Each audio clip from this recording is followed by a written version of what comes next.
नमस्कार, ATN live में आपका स्वागत है और मैं कैलाश कश्यप आज फिर आपके सामने हाजिर हूं और आज एक नए मुद्दे के साथ।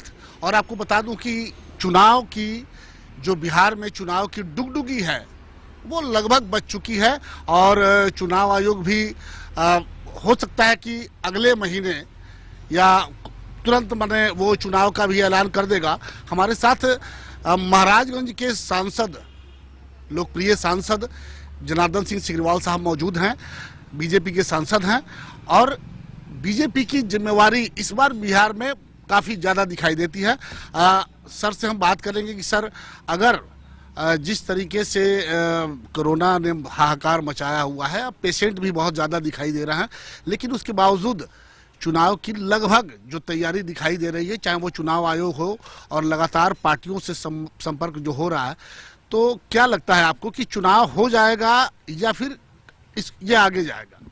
देखिए, चुनाव तो समय पर होगा, क्योंकि चुनाव एक वैधानिक प्रक्रिया है और वैधानिक प्रक्रिया को टाला नहीं जा सकता है। जहां तक कि कोरोना वायरस से लड़ने की बात देश की है, राज्य की है, आप देख रहे हैं कि जिस तरीका से हमारे प्रवासी भाई बाहर थे, उनको लाने से लेकर के रखने तक, वहां सुविधा पहुंचाने तक, या फिर यहाँ क्वारंटाइन सेंटरों में रहे वहाँ उनको सुविधा पहुँचाने तक लगातार सरकार, चाहे केंद्र की सरकार, राज्य की सरकार मिलकर के उस पर प्रयास कर रही है, काम भी करने का काम कर रही है।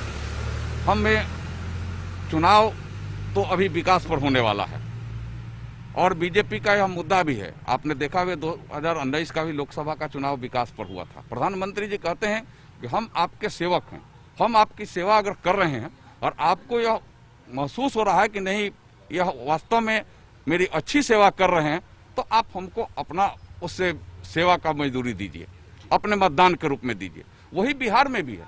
बिहार में भी जो विकास हो रहा है, विकास की जो गाड़ी रफ्तार पकड़ रही है, आज यहाँ चाहे सड़कों की बात हो, चाहे बिजली की बात हो, चाहे आपको मैं बताऊं कि यह कोरोना के महामारी में भी 1,68,00,000 राशन कार्डधारियों के खाते में पैसा भेजा गया, उसमें भले केंद्र और राज्य सरकार मिल करके। आप यहाँ बिहार में 2,34,00,000 आपको प्रधानमंत्री जनधन योजना के खातेदारों को पैसा भेजा गया। 86 लाख ऐसे दिव्यांग और वृद्ध जन जो हैं उनके खाते में पैसे भेजेंगे और करोड़ों के तादाद में हमारे किसान भाइयों के खाते में पैसे भेजे गए। यानी अगर इस महामारी में भी हम एक उठ करके खड़े हुए हैं, हम महामारी के नाम पर पस्त नहीं हुए हैं। और ये प्रधानमंत्री जी का ऐलान कि महामारी अलग बात है, लॉकडाउन अलग बात है, लेकिन उसके बाद भी स्वावलंबी भारत बनाएंगे। 20 लाख करोड़ रुपए का पैकेज और उसमें बिहार का भी हिस्सा।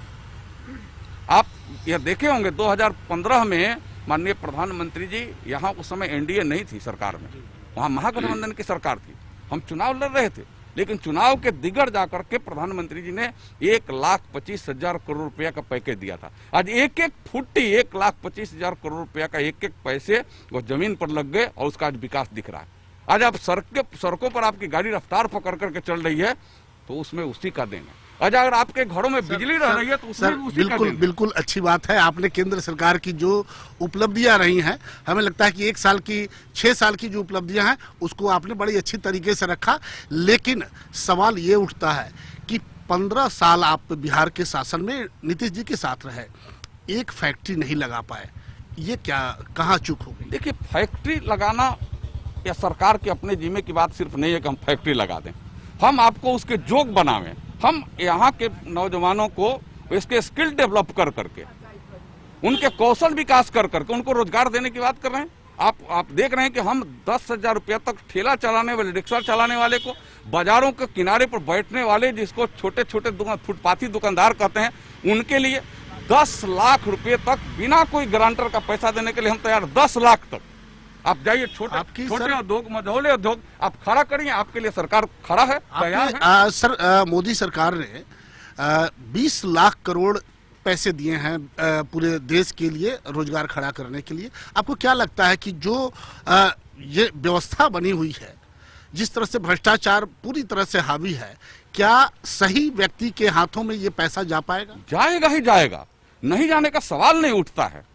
हम तो सीधे ऑनलाइन किए हैं, जैसे ऑनलाइन सिस्टम से आज सिस्टम चालू हो गया है। आज 14.5 करोड़ इस देश के किसानों के खाते में एक बार दिल्ली में डाला जाता है तो शाम को पैसा आ जाता है और उसका मोबाइल किटकिट बाजने लगता है कि नहीं पैसा आ गया। यह सिस्टम है, यह आधार से जुड़ा है, यह लिंक से जुड़ा हुआ है। आप ऑनलाइन करिए, हमारे नौजवान ऑनलाइन करेंगे, 10 लाख रुपया तक के कोई गारंटर की आवश्यकता नहीं। लेकिन प्रोजेक्ट तो बनाना पड़ेगा भैया, आप करना क्या चाहते हैं ये तो करना पड़ेगा। आप अगर ठेला रिक्शा चलाते हैं तो उसमें क्या सब्जी बेचिएगा, क्या फिर उसमें टमाटर बेचिएगा, कि आम बेचिएगा, फल क्या बेचिएगा, ये तो आपको बताना पड़ेगा। आज सर आज आप सांसद हैं, लेकिन बिहार की राजनीति को बड़े करीब से आपने देखा है। जिस तरीके से अभी कुछ दिन पहले आपको भी पता होगा कि सरकार के द्वारा एक चिट्ठी आई थी, हालांकि वो 24 घंटे के अंदर उस चिट्ठी की वापसी भी हो गई और उसमें साफ लिखा था कि जो भारी संख्या में जो बिहार के लोग वापस आए हैं, अपने घर आए हैं, प्रवासी भी कहा जा रहा है, लेकिन जो लोग घर आए हैं उनके लिए हमारे पास रोजगार नहीं है। और साफ शब्दों में उसमें था, और उसमें एक चीज ये भी था कि ये लोग अब विधि व्यवस्था की स्थिति भी उत्पन्न कर रहे हैं। इसको क्या माना है? ऐसा नहीं है, सरकार तो करे कि हम आपको रोजगार देने के लिए तत्पर और तैयार हैं। अलग अलग विभागों को निर्देशित किया गया है कि हमारे शक्ति, ये बिहार की मजबूत भुजाएं जा करके देश के कोने कोने में लोगों को संपन्न बनाने के, उनके संस्थाओं को चमकाने में, उनके उद्योग धंधे को बढ़ाने में काम कर रही थी। आज ये हमारी मजबूत भुजाएं बिहार में अपने अपने स्तर से उद्योग खड़ा करेंगी और सरकार भी स्तर पर उनको रोजगार देने के लिए, उनको चाहे छोटे हो मझोले तरीके के काम करने वाले हों, चाहे वह स्किल्ड हो नॉन स्किल्ड हों, उनके लिए चाहे अलग अलग कंस्ट्रक्शन कंपनियों में, अलग अलग विभागों में उनको निर्देशित किया गया आपको रोजगार चाहिए, यहाँ रोजगार करिए। सड़क निर्माण है, भवन निर्माण है। वो चिट्ठी कैसी चिट्ठी आई थी जिसे 24 घंटे में फिर वापस लिया गया? है चिट्ठी तो बहुत आ जाती है। आपने पढ़ा होगा कि कल चिट्ठी सट गई थी विधानसभा के गेट पर कि इतने लोगों की नियुक्ति हो गई।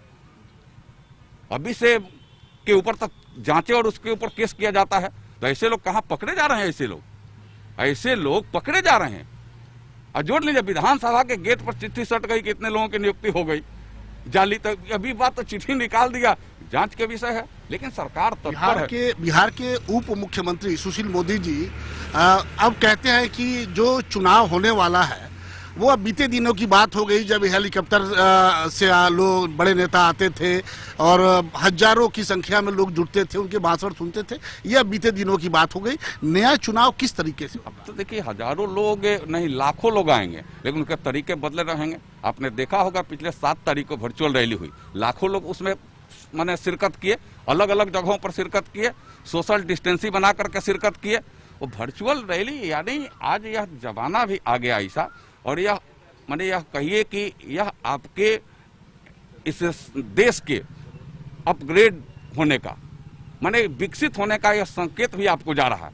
आईटी सेलों में आईटी सिस्टम आपको बढ़ने के संकेत दे रहे हैं। आप कितने जगहों पर लोग अलग अलग मोबाइल में भी सुने, अलग अलग अपना लैपटॉप में सुने, लोग अपना टीवी लगा करके देखे, या लोग देखे, लेकिन लाखों में देखे, 1-2 नहीं लोग देखे।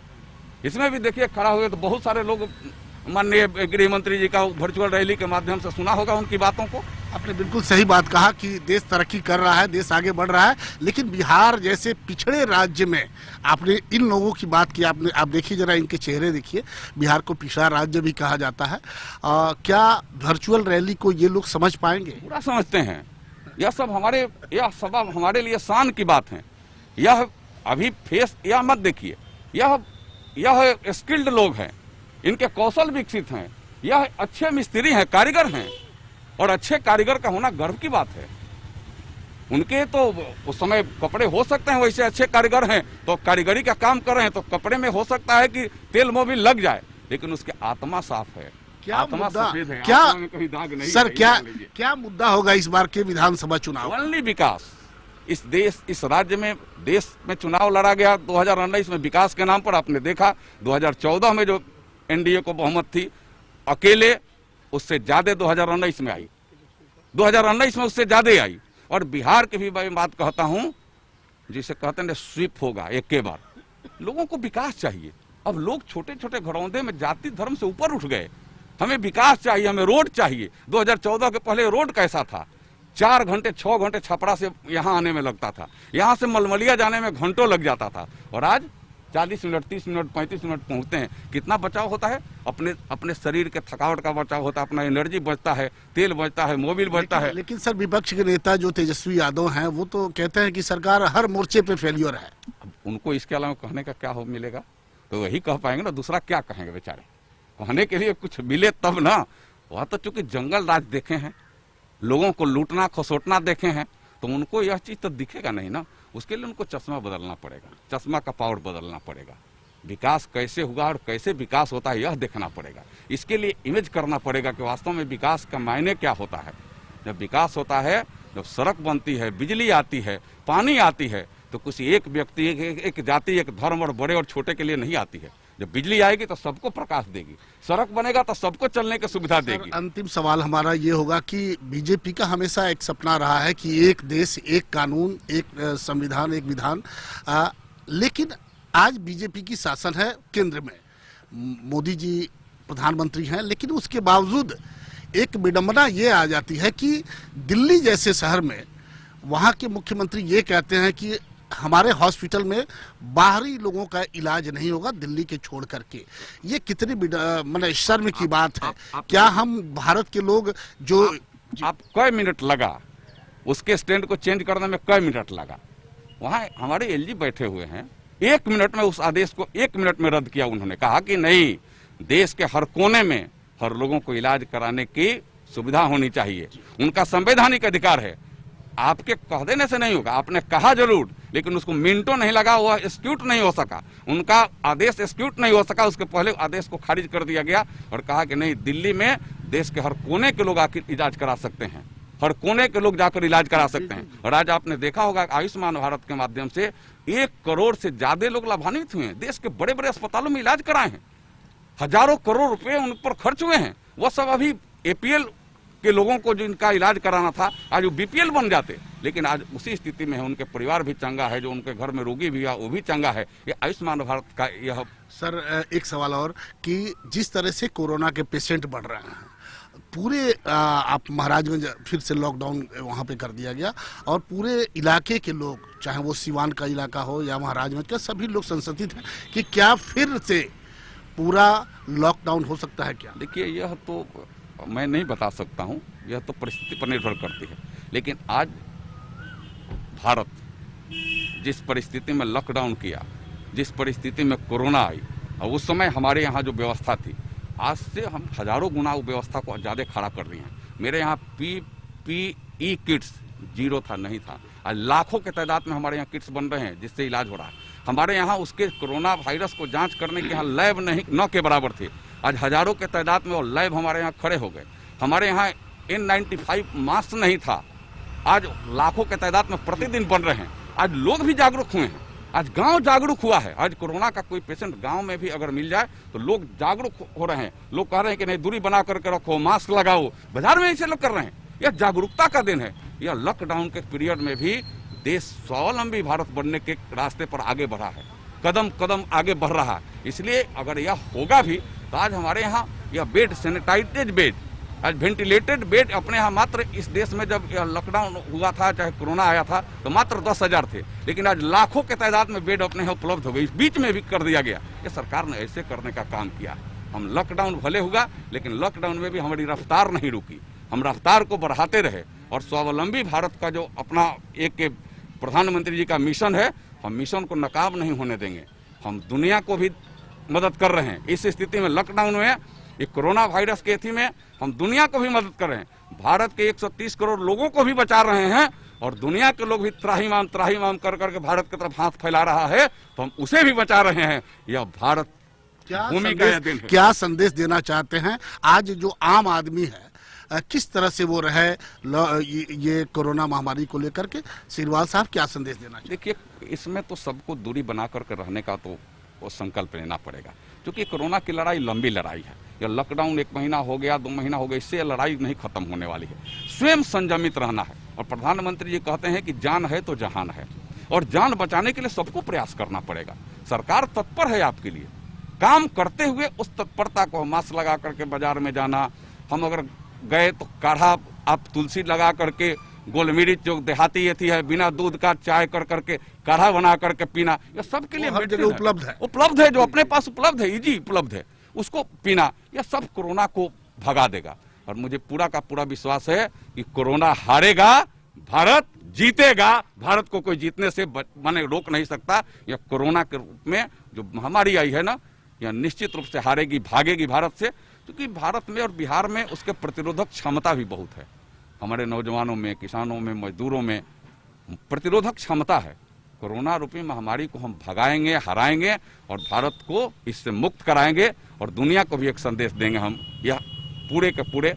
लेकिन मैं आज भी अपने पूरे राज्य के लोगों से, इस देश के लोगों से भी आपके माध्यम से मैं निवेदन करूंगा, विशेष कर करके अपने महाराजगंज क्षेत्र के अपने सभी भाइयों बहनों से, कि आप कोरोना महामारी के जो गाइडलाइंस हैं, दूरी बना करके रहना, मास्क लगाना, गर्म में पानी पीना, काढ़ा के रूप में तुलसी जी का पत्ता लगा करके सेवन करना, या फिर उसके जो गाइडलाइंस जो बनाए गए हैं भारत सरकार के हेल्थ विभाग के द्वारा या फिर WHO के द्वारा, तो उसका पूरा का पूरा पालन करते रहिए, काम भी करते रहिए, विकास के रास्ते को आगे बढ़ाते हुए इस कोरोना को हराने में सहयोग करिए। यही आप सबसे निवेदन है। सर, आपने देखा कि अभी सीरीवाल साहब से हमारी बातचीत हो रही थी और जो भी सवाल हमने किया, लेकिन सीरीवाल साहब ने बड़े वाकपटुता के साथ अपनी बातों को रखा और अपनी सरकार के जो एजेंडे हैं, चाहे वो केंद्र सरकार हो या फिर बिहार सरकार हो, और उन्होंने साफ शब्दों में ये कहा कि अगर कोई मुद्दा होगा बिहार के चुनाव में